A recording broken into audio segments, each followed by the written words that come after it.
La femme sans couleur, j'étais chez moi, je ne sais plus exactement ce que je faisais, puis le titre m'est venu. Et là, c'est comme une personne qui est venue. Mais cette personne, elle a simplement donné son nom. Puis c'était à moi, en écrivant, de la découvrir. Puis je me suis dit, mais est-ce que la femme sans couleur a toujours été là ou elle vient juste d'apparaître? C'était la question principale. Et là, donc, je me suis dit, non, je pense qu'elle avait toujours été là, mais tu n'étais pas prête à entendre ce qu'elle avait à dire. Tu n'aurais pas compris. Puis là, j'espère avoir compris un peu, mais j'ai pas l'impression d'avoir fini de comprendre. Mais au moins, l'ouverture était assez grande pour que, non seulement elle se présente à moi, que ça me vienne à l'esprit, mais que je sois en mesure d'écrire. Je suis née hier. De la dernière averse, pas d'histoire, pas de valise. J'accueille, je reçois, toute ouverte. Écrivez ce que vous voulez. J'ai la peau couleur terre, je m'égrène comme un sablier.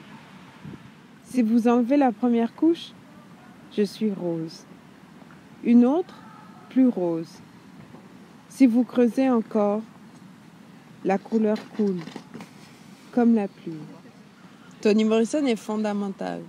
Elle est fondamentale. C'est-à-dire que jusqu'à ce que je lise Beloved, je ne savais pas qu'on pouvait faire ce qu'elle a réussi à faire avec les mots. Et puis, j'en suis jamais revenue. C'est-à-dire qu'elle reste pour moi une auteure, même un personnage solaire. C'est-à-dire qu'elle est là.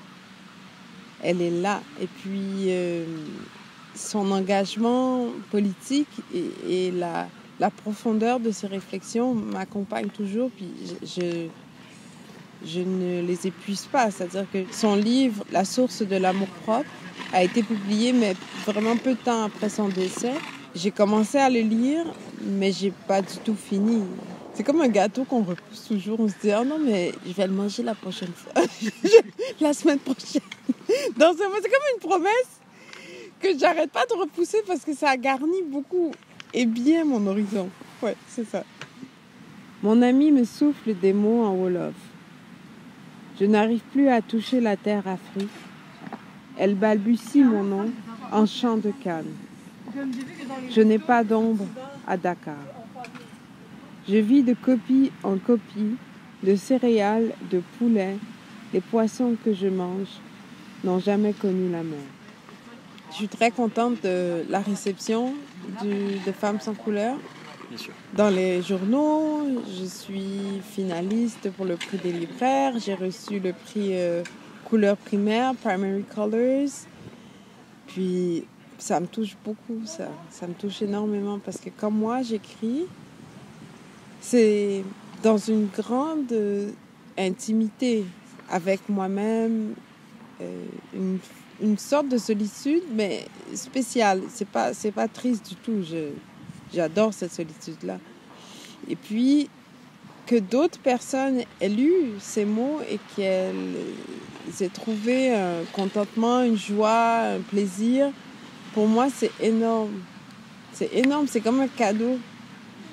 Puis me dire, oh, ça te fait plaisir? Oh, mais ça me fait plaisir. C'est tout simple. Voilà. Ça, c'est le mot de la fin.